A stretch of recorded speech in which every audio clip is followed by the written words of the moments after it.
एक जनी के राजा जी प्रदेश से घरे आयल बने। अइला के खुशी में जान जाई एगो कटहावत चिमनी के दारू पी ले बने। औरत बड़ा खुश भइल बे कि आज हमार राजा जी प्रदेश से घरे आयल बने।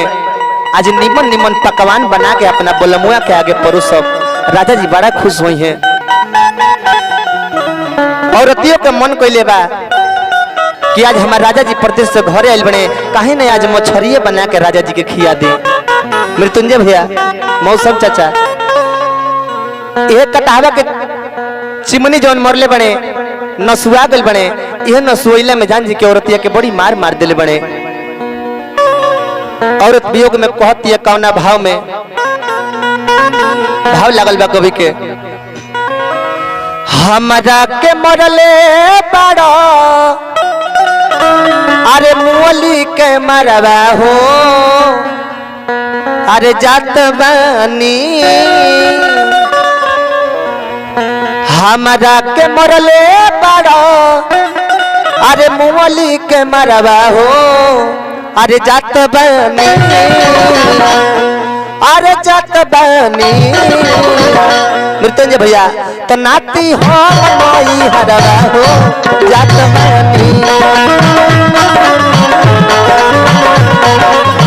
करे जा हो नई हरवा हो जात बानी।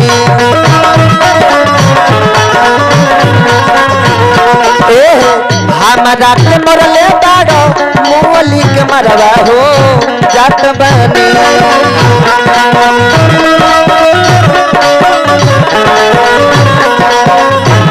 नाती हम नई हरवा हो जात बानी। अरे बन रहो करे जा हम नई हरवा हो जात बानी। अरे बन रहो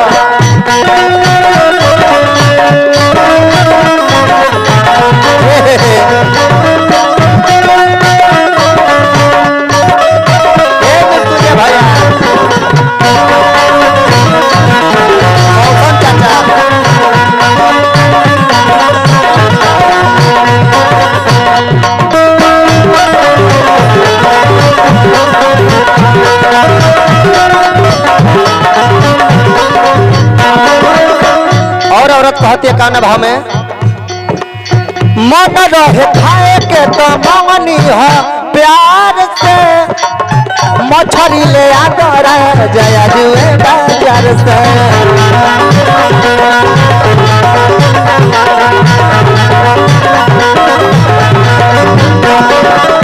मन रहे खाए के तो मंगनी हो प्यार से, मछली ले आकर जया जुए बाजार से।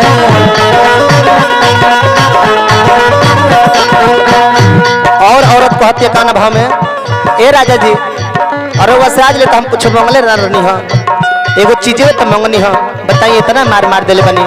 जैसे रे वह मरले बनी न प्यार से कहत तनी वैसे अपना भैया के बोला के रोरा के बड़ी मार मारवाए। औरत कहती है कैसे कहनी तो लैला नहीं गाड़ा के हरवा हो जात बानी।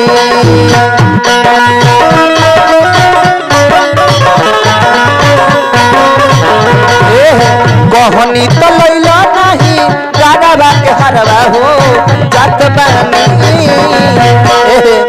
तो नाती हम नई हरवा हो जात बानी, करे जा हम नई हरवा हो जात बानी।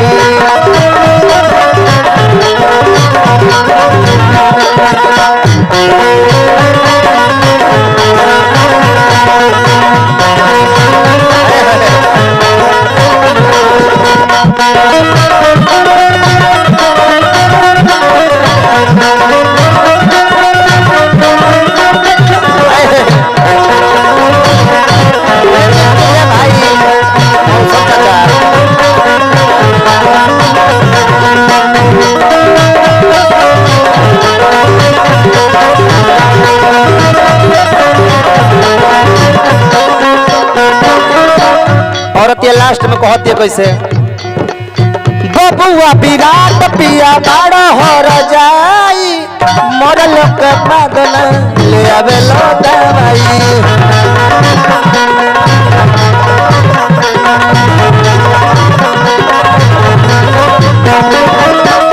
और कहते कैसे बबुआ विराट बलमुआ बाड़ा हर जाई मरल के बाद न ले आवे लो दवाई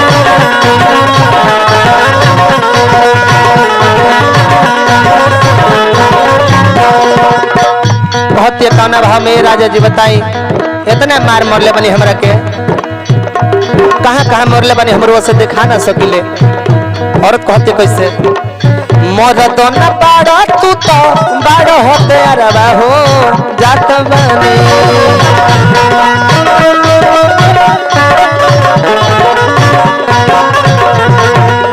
मरद न बाड़ा तू तो बाड़ा होते अरबा हो जात बनी नाती हम नई हरवा हो जात बनी करे हम नई हरवा हो जात बनी नाती हम नई हरवा हो जात बनी नाती हम नई हरवा हो जात